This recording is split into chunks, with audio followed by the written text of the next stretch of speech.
12 most surprising facts about badass Queen Elizabeth I.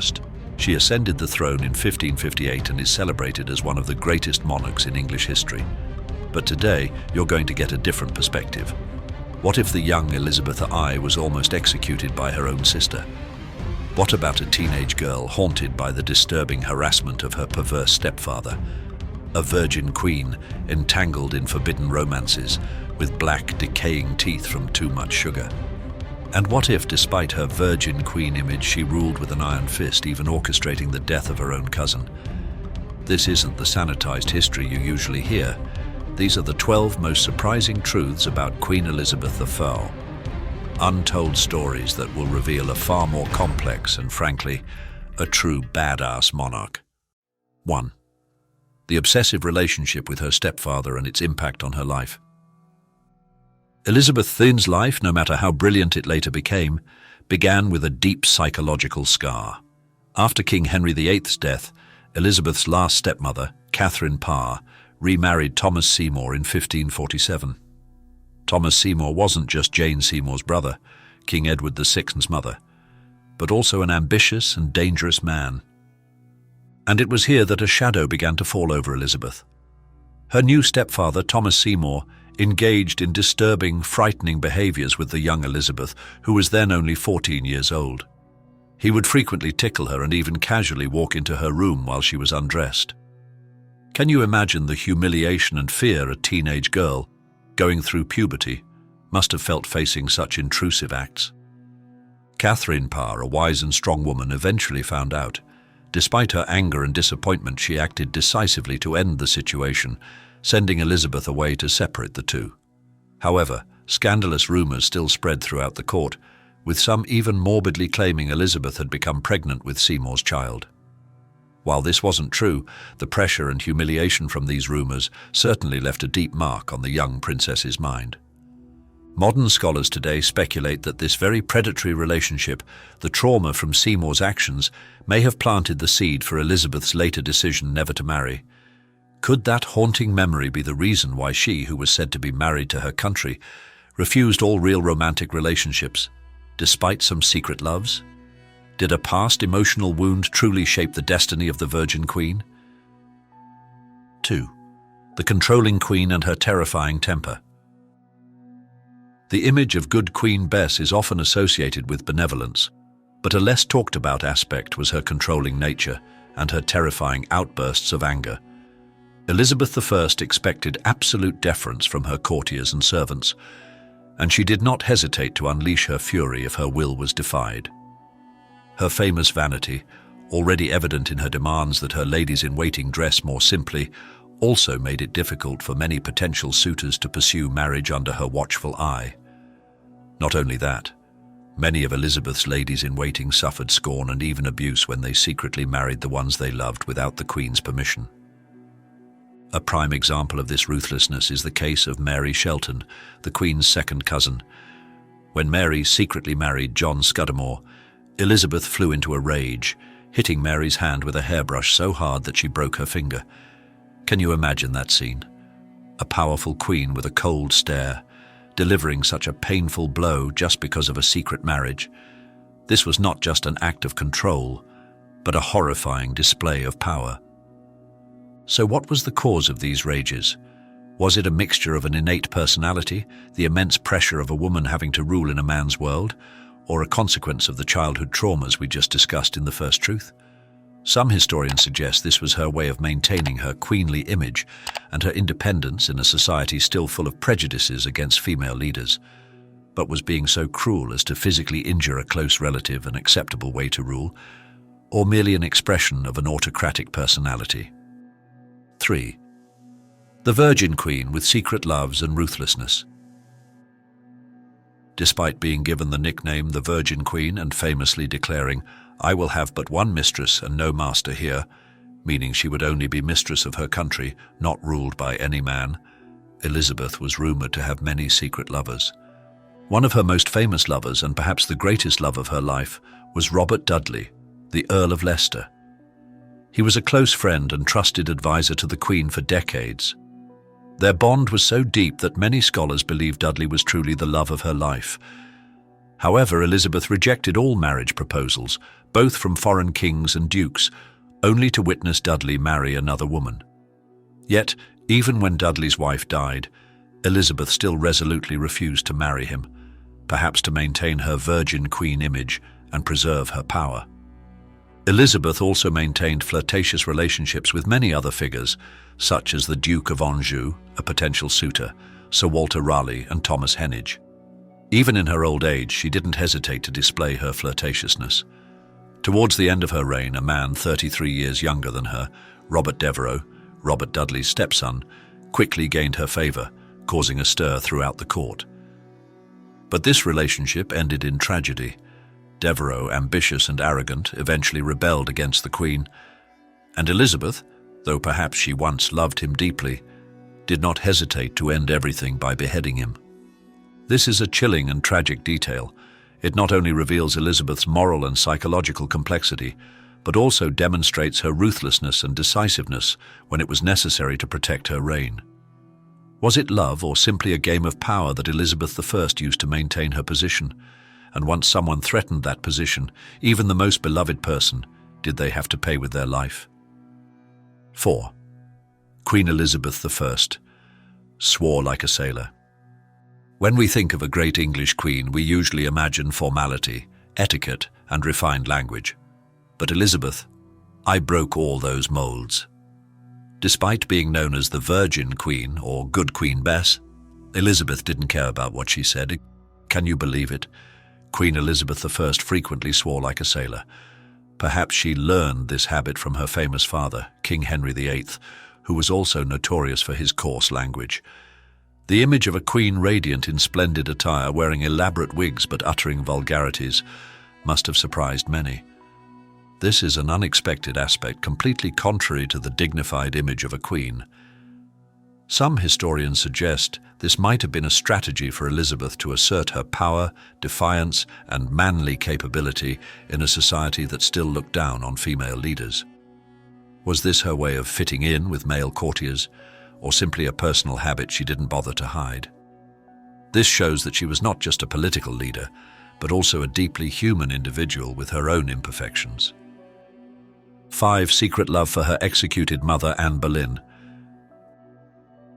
Elizabeth's life was inextricably linked to the tragedy of her birth mother, Anne Boleyn, who was executed by her own father, Henry VIII, when Elizabeth was very young. For many, openly loving a mother who was considered a traitor and a witch like Anne Boleyn was impossible. However, despite everything, Elizabeth still loved her mother deeply, even if in secret. She often had subtle ways of expressing her affection. Elizabeth was famous for her love of initial engraved pendants.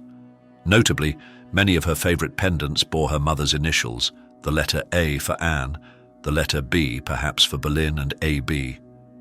There are famous portraits showing her wearing an A-shaped pendant around her neck.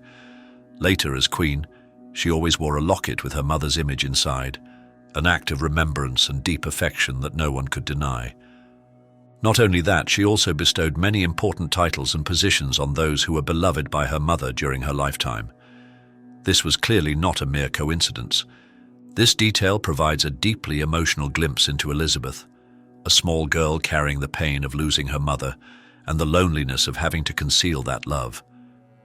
It explores a hidden side of her family history, showing that even an iron-willed queen had her deepest vulnerabilities and affections, a stark contrast to the tough image she often projected. 6. Black decaying teeth due to sweet tooth. Here we discover another incredibly human aspect of Elizabeth I, something you'll never learn in official history textbooks. During Elizabeth's reign, sugar was an extravagant and incredibly expensive commodity. It was primarily reserved for the elite, a symbol of wealth and status, and our queen with supreme power took full advantage of her position to indulge in sweets without moderation. From cakes and jams to sugary desserts, Elizabeth enjoyed them all without restraint. This, unfortunately, contributed significantly to the decline of her beauty. By the end of her life, Elizabeth's remaining teeth were black and rotting. This is quite a gruesome detail. Can you imagine that sight? A magnificent queen in lavish gowns and elaborate wigs, yet with decaying teeth. Because of this, if Elizabeth ever smiled, she only smiled with her lips to hide her teeth. This is in complete contrast to the angelic face of her father, young Henry VIII, or even the deceptive beauty image of her younger self. This is a very surprising and specific truth, helping the audience visualize the situation and emotions vividly. It's also a humorous yet profound reminder that no matter how powerful a monarch, humans still face the laws of nature, and sometimes small pleasures can lead to big consequences. 7. Almost executed by her own sister, Elizabeth I's life was not always a bed of roses. From her earliest years, she faced deadly dangers. When Elizabeth's half-brother, King Edward VI, died suddenly in 1553 at the age of 15, the English throne became vacant and a succession crisis erupted. Edward had tried to remove both his sisters from the line of succession, but ultimately, Lady Jane Grey, the 9-day Queen, was overthrown. When Mary I, Elizabeth's half-sister and a zealous Catholic, ascended the throne, rebellions began to break out across England, primarily from Protestant supporters. Mary suppressed them brutally, earning her the nickname Bloody Mary. And amidst that wave of repression, Mary imprisoned her own sister Elizabeth for 2 months in the Tower of London. Can you imagine Elizabeth's anxiety and fear, being held in a tower famous for executing traitors? Elizabeth only escaped execution by assuring Mary that she had no involvement in the rebellions. Nevertheless, she remained under house arrest for nearly a year. This point highlights the early tension and danger in Elizabeth's life. It also reveals a fierce power struggle within the Tudor family, where even blood ties could be disregarded in favor of the throne. Could this event have been the first lesson about the ruthlessness of power that Elizabeth deeply ingrained in her mind, thereby shaping her later style of governance? 8. Demanded other women dress simply. Elizabeth I was incredibly conscious of her personal image. She always appeared magnificent, standing out at every event. Her clothes and jewelry were not only symbols of power, but also part of the personal cult she built for herself. She had a massive wardrobe said to contain over 2,000 pairs of gloves and never wore the same outfit twice. Dressing the Queen took hours every day. But what's surprising is that while she herself always wanted to be the center of attention, Elizabeth demanded that her ladies-in-waiting, who were always by her side, wear only black or white. This made them look much plainer than her. The image of subdued ladies-in-waiting standing next to a queen who shone like an aura speaks volumes about her personality. Despite her immense success as a ruler, Elizabeth had her guilty pleasures and wanted to be the only one to catch every eye at court. This is a clear example of her vanity and desire for control. Was this a way for her to ensure no one could overshadow her, or simply an expression of pure arrogance? It shows that Elizabeth was not just a brilliant leader, but also a woman with very human flaws, a complexity history often overlooks. 9. Deceptive appearance and scars. In her youth, Elizabeth was described as a beautiful, vibrant, and intelligent woman, but that natural beauty did not remain intact after a heartbreaking event. She contracted smallpox. This terrible disease left her face scarred and caused her hair to fall out. However, Elizabeth never accepted defeat. She was a fighter even in maintaining her image. She stubbornly maintained a desirable appearance, even in her later years, by using wigs and thick white makeup. This white makeup, known as Venetian ceruse, contained lead and vinegar, helping to cover scars and lighten her skin according to the fashion of the time. But sadly, all the things she applied to her head and face harmed her skin more than age itself. The heavy metals in the makeup gradually damaged the Queen's skin, forcing her to use even more layers of coverage. This point creates a stark contrast between the Queen's dazzling public image and her scarred personal reality. It reveals an Elizabeth full of resilience, refusing to submit to fate, but also shows what price she had to pay to maintain her personal cult. Was this admirable resilience or an obsession with appearance? And what drove a great queen to so desperately hide her physical imperfections? 10. The queen who encouraged piracy. The era of Elizabeth I is known as a golden age of art, exploration, and, quite surprisingly, piracy. England's main naval rival at the time was Spain, a mighty maritime and colonial power. To weaken her opponent without openly declaring war, Elizabeth I secretly encouraged and rewarded English privateers. These were captains licensed by the government to attack and plunder enemy ships, especially those carrying goods and money from Spain's American colonies. Sir Walter Raleigh and Sir Francis Drake are prominent names among them. They plundered tons of goods and money from Spanish ships, enriching England and themselves. Spain bitterly complained that English privateers were plundering their ships, but Elizabeth did nothing to stop it. In fact, she even rewarded this piracy, turning these pirates into national heroes. This detail shows Elizabeth as a pragmatic, daring leader who did not hesitate to break international rules to achieve her goals. She was willing to use any means, even actions considered piracy, to protect England's interests and increase its power. Was this a shrewd diplomatic strategy, or simply condoning crime for national gain? Whatever you call it, there's no denying that Elizabeth transformed these pirates into powerful tools to turn England from a chaotic and unstable country into a mighty empire. 11th trusted advisor was an alchemist and astrologer. In an age of science and reason, it might surprise many that a leader would believe in divination and mysticism, but Elizabeth I, a queen believed to be extremely wise and highly educated, had one of her most trusted advisors in an alchemist and astrologer named John Dee.